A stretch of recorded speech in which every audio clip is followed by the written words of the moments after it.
Thank you, Captain Raghuraman. You were on my mind. I ended up calling Manjeet Rajain, Major Manjeet Rajain, Captain Manjeet Rajain.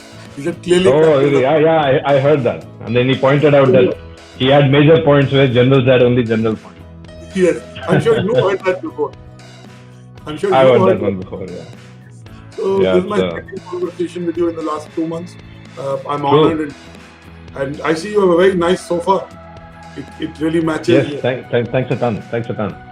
It does add to the kind of visual color. And thank you for recommending the book that you recommended last time. We have more than almost 200 professionals from the professional security services, outsourced services industry gathered here that I can count. Maybe there are more on Facebook, Twitter, Units Live, and on the BW Security World. I want to keep the conversation a little more philosophical. First of all, it's been very tough time for some mid-sized and small-sized professional outsourced security services companies. What do you have to say to them? I was listening to the speakers on the panel before who were talking about how the future of security is going to be bright and stuff like that. I actually don't agree that much. I mean, the future of security per se will be bright. There is no debate on that. But whether a lot of the companies, including the small companies that you spoke about, they will be able to make the transition in toto is something that's very doubtful. This happens during any sort of a paradigm shift. We have seen this paradigm shift happening from, let's say, about 15-20 years ago when ERP started coming in, and I think you would be aware, Amran, those days there were certain companies that were just wiped out because they could not make this transition. Many banks, you're aware, that many Indian, like the nationalized banks, they couldn't make that transition from a sort of a brick and mortar manual mindset to a digital mindset, and they were wiped out. Ironically, many of the banks which did those technologies actually used the steam from the older banks. I don't want to take names, but you're aware. So to my mind, this paradigm shift which is going to happen is actually going to cause a lot of churn in the entire security industry. And the MSMEs who are going to be wiped out because of cash flow issues are only the tip of the iceberg of the problem. The bigger problem is that the entire, like when, I think it was Captain Rajan who spoke, when he said that he expects that the wage bill will go up, or rather the pay will go up by 30 to 40%. Let's assume that happens. So firstly, when your workforce caliber, when you increase the caliber salaries by 40%, you're also increasing the caliber of the intake by 40%. Because obviously today, if a chap is coming to us, most ex-servicemen today are, pegged at upward of 35, 38,000. I don't know what the rate is right now. I'm just telling you from about a year ago's experience in Reliance that the total CTC works out to be that much. Ex-servicemen's pensions are also going to increase. OROP is also going to increase the cost structure. It's going to take it higher. The increased demand of security, as you rightly pointed out, is also going to increase the cost of the staff. Cost of acquiring the staff is going to go up because many government entities now, like Punjab and several other states, are looking at, as you said, these auxiliary forces. So remember one thing, that as of now, the entire industry has the same 55,000 chaps who leave the army and the other paramilitary forces and come into the gene pool every year. So even if you take another, let's say about 50% of them want to work, because many don't want to work, they just want to go back to their villages and settle down. But let's assume because of post-COVID economic crisis, most of them want to work. This is the pool that is available. It's the same pool which the Punjab police is offering rehabilitation and another contract for 5 years or 10 years.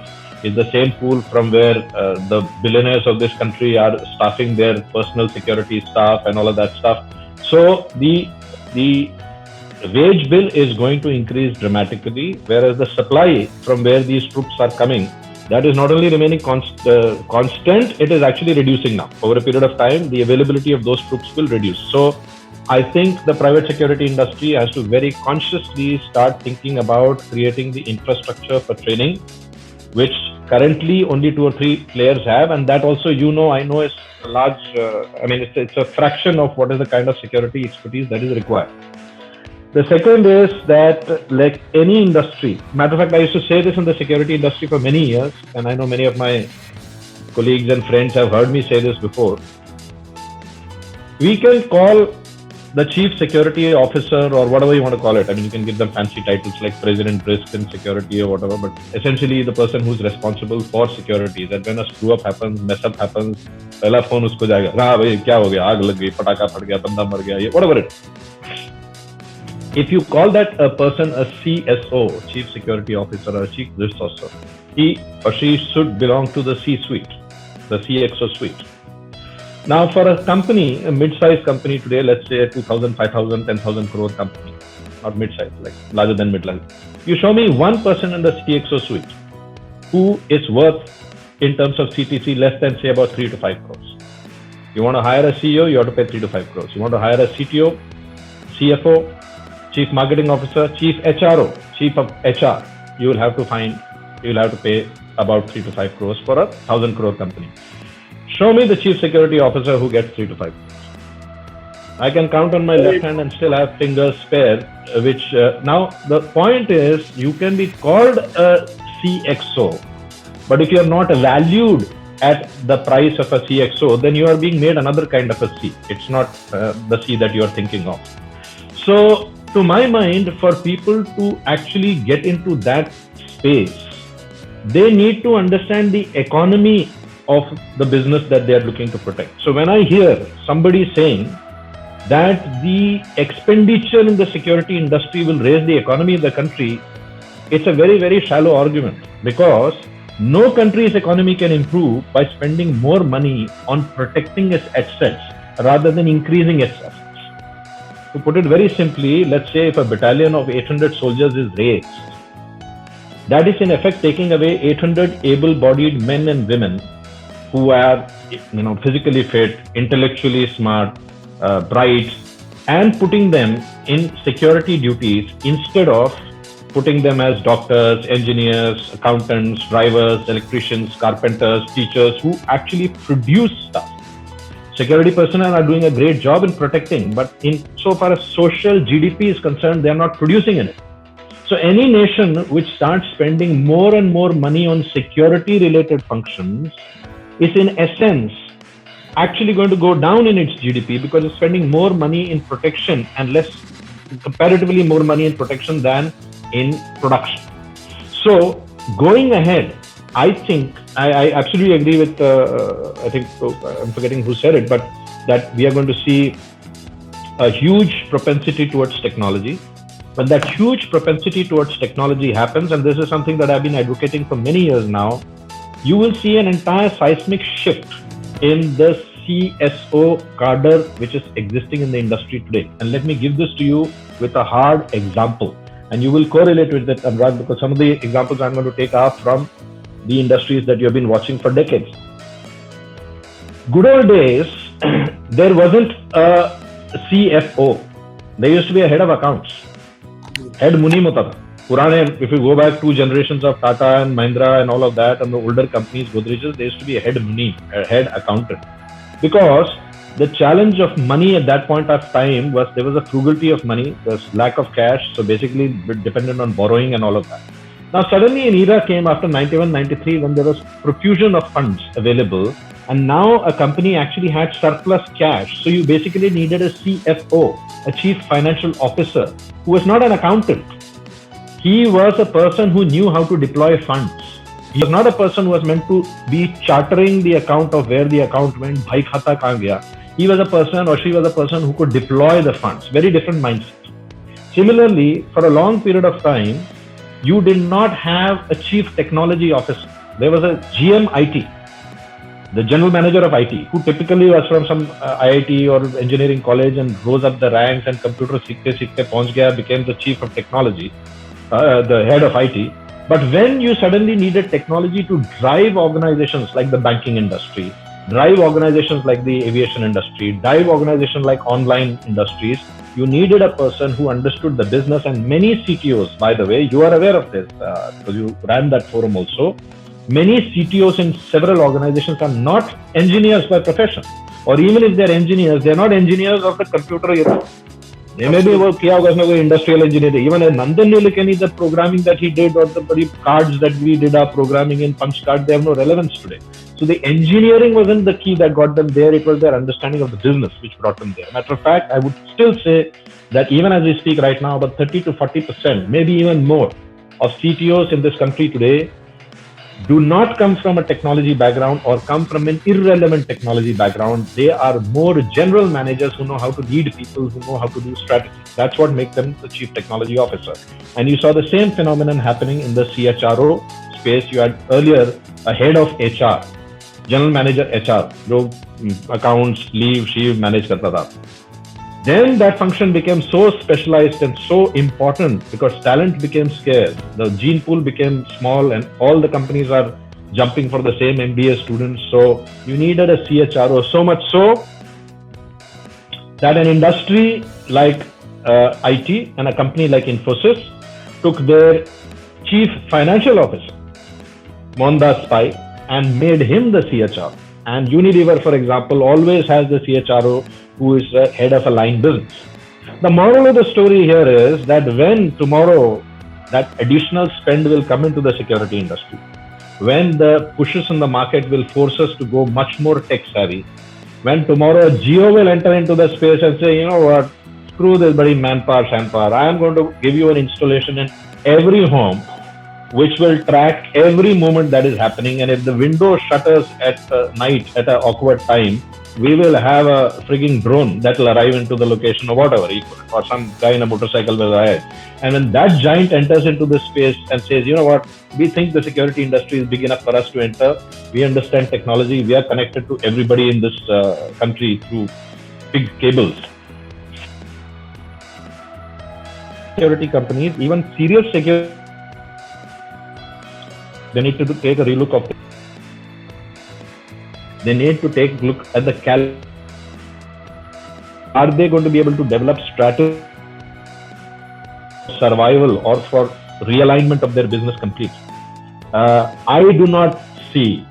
I can tell you this. I mean, I've at one point of time been responsible for administering a workforce of security of upward of 15,000 people. And I can tell you, I've also run businesses. I can tell you there is no way that the security industry, they have to be smoking something if they think that the salaries and wages of the security guards will continue increasing and the businesses will be able to afford it. They cannot afford it. You know, it's very interesting advice to give. I have heard, by the way, it's not just Rajan who is giving this advice, many other people have also given this advice of saying that draw every last piece of outstanding money from your debtors who owe you money and hold on to as much of cash as possible. But you have to understand your debtor is doing the same thing. He is holding on to as much of money as possible, and that is why deferring your payment by saying, "Abhi mere paas COVID ka problem hai, abhi ye wo bhi wahi kar raha hai." So you cannot do a Ponzi scheme on the entire marketplace and say that everyone will not pay, but everyone will demand money. It doesn't work. So I think unless and until we recognize that the security industry is going through a paradigm shift, we will become a Barnes and Noble. वो Amazon आएगा पूरा हमारे सामने करके चले जाएगा, and we will not realize that this entire industry will have a decimation of leadership at the top. And I won't be surprised if tomorrow, not tomorrow, but in a few years to come, this positional strength of the security industry, which is almost parental claim held by ex-army, ex-police, ex-security industry people who have spent like decades in the security industry, in CCTV cameras, in manpower.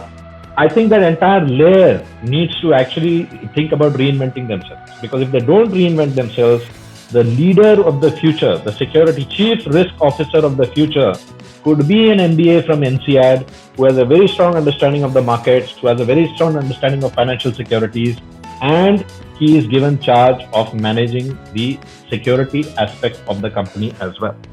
So I think we really need to be aware that bringing these kind of seismic changes in an industry is not just going to be good news. It is going to be a very roller coaster news, and leadership will have to be very agile to spot opportunities here. Otherwise, not just the MSMEs, even larger companies will see a major chop. You know, I think it's one of the most real and strategic inputs we've got today from you. And for everyone in the security service industry, you should take note of what Captain Raghuraman is saying. He's saying it because he's seen the intersection of many worlds. While he comes from a certain domain, the reason he's able to make these comments is because he has seen the intersection of many worlds. I just want to ask you two questions, Captain Raghuraman. The two words that are being talked of in the last 120, 130 days have been resilience. That's the word that we use a lot. And second is technology transformation. You also talked about, you gave Jio's example, how they can put a camera in a drone comes. So tell us, is there a playbook to resilience? How can individuals who are leaders of companies, and how do companies build resilience? Give us some examples. The thing is that whenever people are confronted with a crisis or a phenomenon that they have not seen before, they often use vocabulary of their past experiences. A very good example I want to give, this is not my example, it was given to me by a friend and I need to acknowledge that. She said that, how would you describe the first automobile which came? The first automobile, when it came, people described it as what it was not. They said it was a horseless carriage, because they could conceive of a horse carriage, and this was a car with an internal combustion engine, but nobody called it a car with an internal combustion engine. They said this was a horseless carriage. Now what happens is, when we go through this earth-shattering environment which has happened, now this is not about the number of people who died or the days of the lockdown or the 6 months of lost business. It's not about that. People haven't still understood it. Then mindsets have changed to such a level. Entire societies are now questioning the need of liftmen. Liftmen ki kya zarurat hai? Around the 6 months we managed without liftmen. What is the requirement of that one security guard standing outside? Really not required. They are questioning the basic fundamentals, and when this basic fundamental questioning begins, then many changes will take place which you cannot really predict. You cannot now, because you are unable to predict the changes, you are labeled it as resilience. That it's resilience. So if something hits me and I get up again, that is resilience.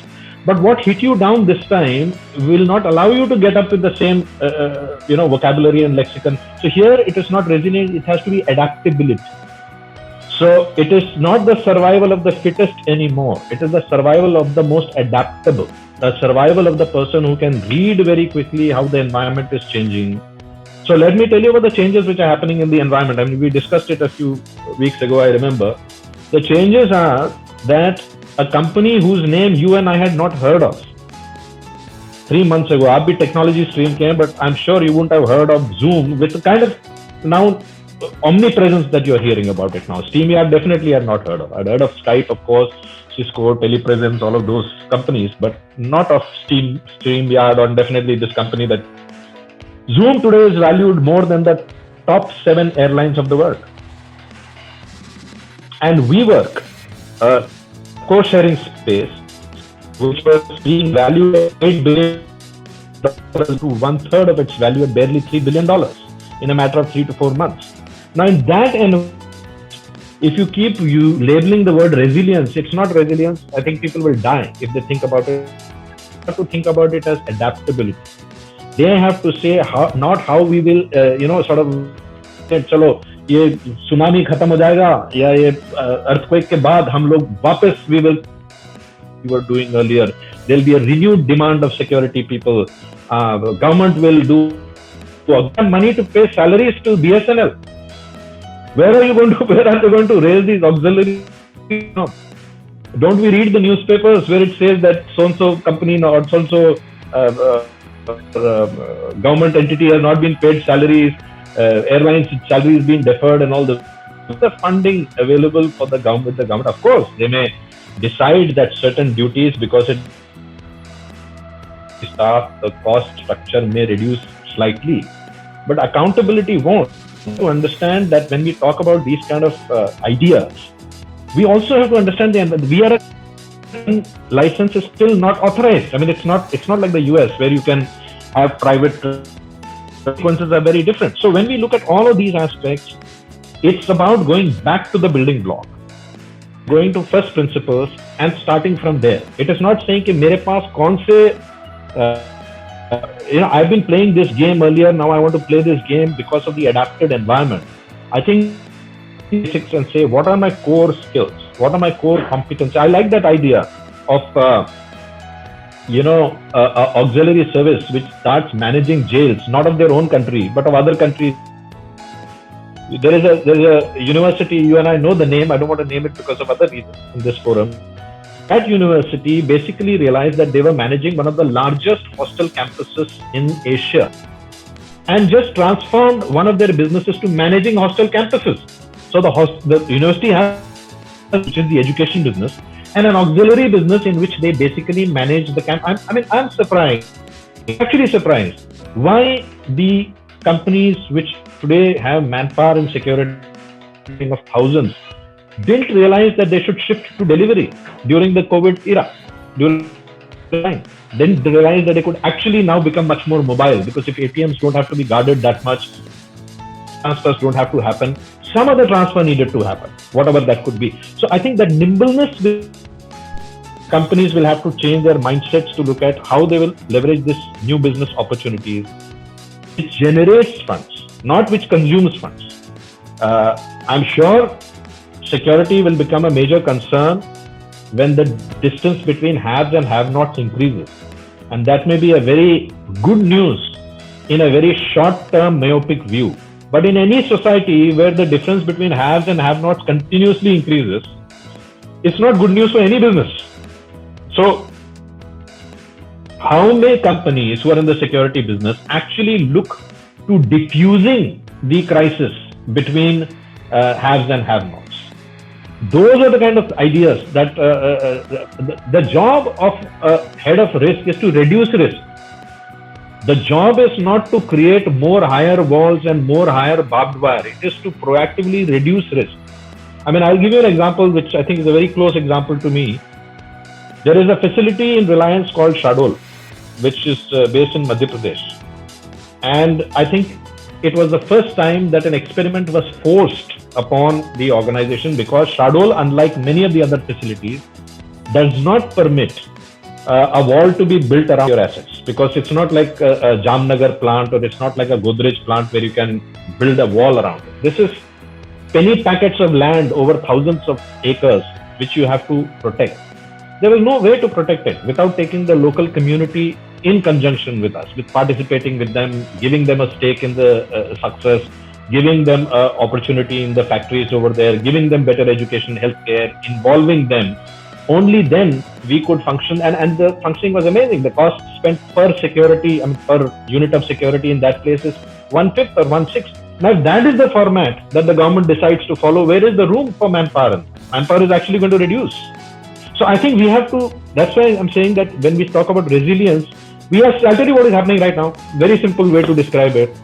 If you have traveled in London Metro tube, or even in the Delhi Metro or anywhere, the tube has a map.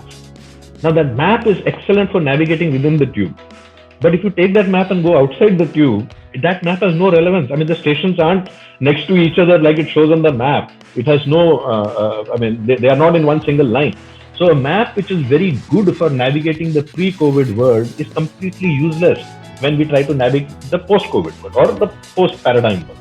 And that is why we have to create a new set of vocabulary, a new set of strategies, going back to the building blocks and saying, what if I enter this market de novo? How would I go about servicing my clients? Rather than saying कि मेरे पास already 25,000 का manpower है, मेरे पास already इतने सारे van हैं, मैं cash transfer कर रहा हूँ. One of the things, I'll give you an example. This COVID lockdown has increased financial payments far more than demonetization did. Would you agree or not? Absolutely, 100%. Can I tell you, you're making me think about my business. I'm constantly, some of the things saying are so applicable to my business. It's funny. Now, anybody who believes that the cash transfer business will not be impacted by COVID, or anybody who believes that thousands, I would say millions of jobs, which were jobs essentially of these people, young crowd who was behind the sales counters, they will not be affected. Anybody who doesn't, I'll show you a seismic change that has happened in the financial space and you are not even aware of it. I'll tell you. possible. You would have noticed that all the Amazons of the world and the Flipkarts of the world, they have stopped cash on delivery. I didn't know. Right? I didn't. No, I'm telling you. They have stopped cash on delivery because they say because of COVID, no cash transaction, so you have to pay prepay. Right? Now, let me tell you what has really happened under this whole thing without any one of us realizing. Let's say Amazon did a business, Amazon, Jio, any company, any retail, big basket or anybody. Let's say they did a business of 100 crores per month. Now that 100 crores per month on every day, you actually placed an order. And when the order came to you, after you received it physically, you transferred the cash to that person. Then that cash went into the hand of an individual. It was deposited at the end of the day. That 24 to 36 hour cycle, from the time you ordered till the time the product was delivered to you, the cash was still with you. Now, because cash of delivery has stopped, that 100 crores is prepaid money that you give 36 hours in advance before getting the goods. And for those 36 hours, Amazon is sitting on the interest of the money that they still have not serviced you for. Now this, they are unlikely to shift back. They will unlikely to go back to good old cash days. They'll say, why would they stop that? So similarly, millions of people who are now used to the fact it's okay, I don't need a salesperson across the counter. I'm okay. Those thousands of people, young graduates who are trained, educated, will suddenly come into the job market. They'll be competing with our ex-servicemen in terms of operating the CCTV cameras and this and that. A young startup tomorrow says that I will 100% CCTVize you, your organization, and I will give you enough warning that you can have a small physical security detachment that can dash from one location to the other to respond. The entire business changes completely. So I think that's why I don't call it resilience. I think you have to go back to the building blocks. You have to do what is called a jamgat. Get the best brains of your industry and maybe outsiders, put them in a bloody, offsite somewhere and say, if we have to reinvent the security business, how would we do this? And how would we reinitiate? Because I'll tell you one thing, Anurag, whether you like it or not, whether all my colleagues sitting here like it or not, IBM is doing it, Google is doing it, Facebook is doing it, Oracle is doing it, Jio is doing. You think they don't see that $1 billion pie there? All these $1 billion pies that all my esteemed colleagues are talking about, कि ये double होने वाला है, triple होने वाला है, सरकार इसमें पैसा डालने वाला है. You think these people are not seeing that opportunity? They are shaping it in Delhi. They are shaping it at the highest level. And before you know it, if they set up a few hurdles, they set up, for example, for anybody who has to be in this business, they need to have been certified by this body called the XYZ acronym, which has been set up by the 5 top technology companies, IBM, Oracle, Facebook, put together.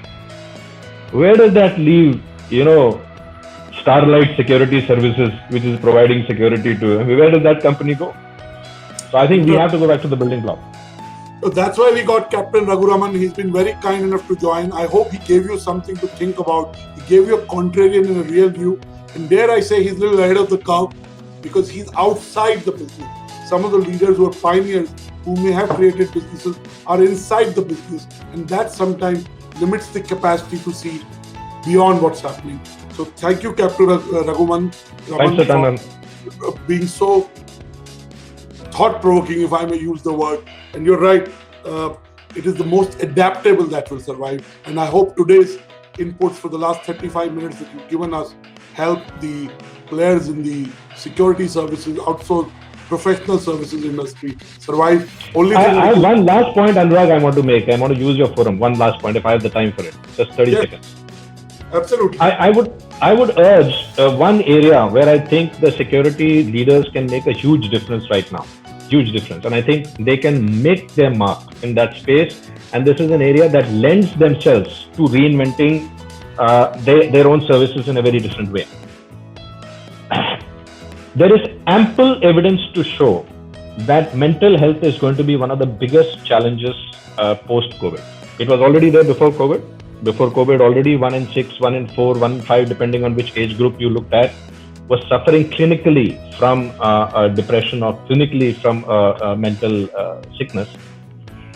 And now, post-COVID, it's going to increase dramatically. I think the security leadership and the security ecosystem can reinvent themselves to become that body of people who understand stress, post-traumatic stress the best, though they may not at the moment. They may themselves have to study it and all of that, but they have a locus standi.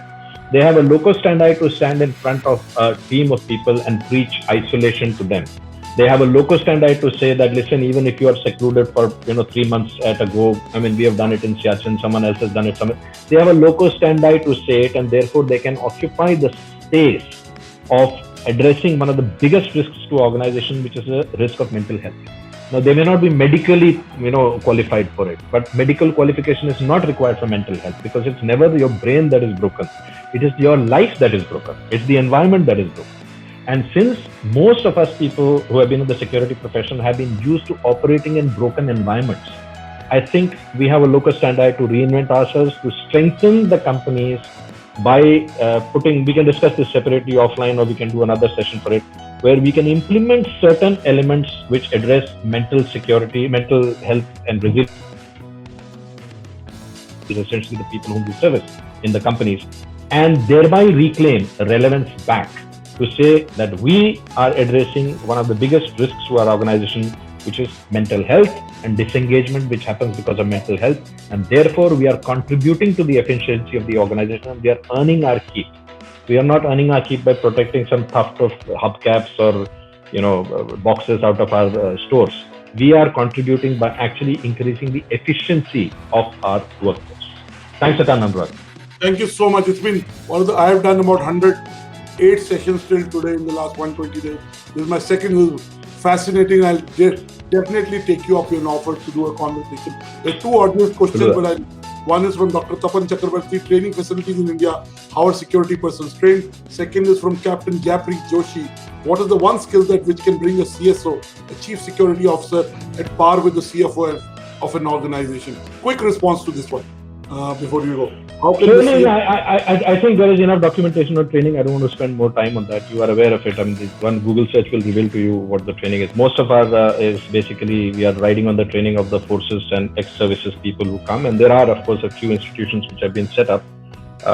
Training vis-a-vis expectation, there's a huge gap, but that is not true for security. That is true for every professional. We're starting from a driver to a CEO also, to a CFO also. Everywhere there is a huge gap. So let's not talk about that. The second point, which is more one skill, I genuinely feel to be in the C-suite, you have to know business. You have to know dhanda. Without knowing dhanda, there is no way you don't deserve to be in the C-suite. So I have met many security leaders who will say that humko itna budget chahiye, we need this much for security, this much for security. Like I'll give you a very simple example. We have a major installation in BKC, Bandra Kurla complex, where we expect to get literally thousands of footfalls per day. If the security is not allowing those thousands of footfalls per day to come in fluidly, they are not doing their job. Their job is not to obstruct, because if they obstruct, they are obstructing the basic rosy-roti of the organization. Now, unless the head of security understands that, they will never belong to the C-suite. The first skill is they need to know the business. Without that, they can't. Thank you so much, Captain Raghuraman. Khyati is there. We're ahead of time, but I enjoyed every minute, and I'm sure everybody who's enjoyed. Sorry. We're really grateful to you, and I'm going to definitely set up a time to talk to you again. And really grateful to you.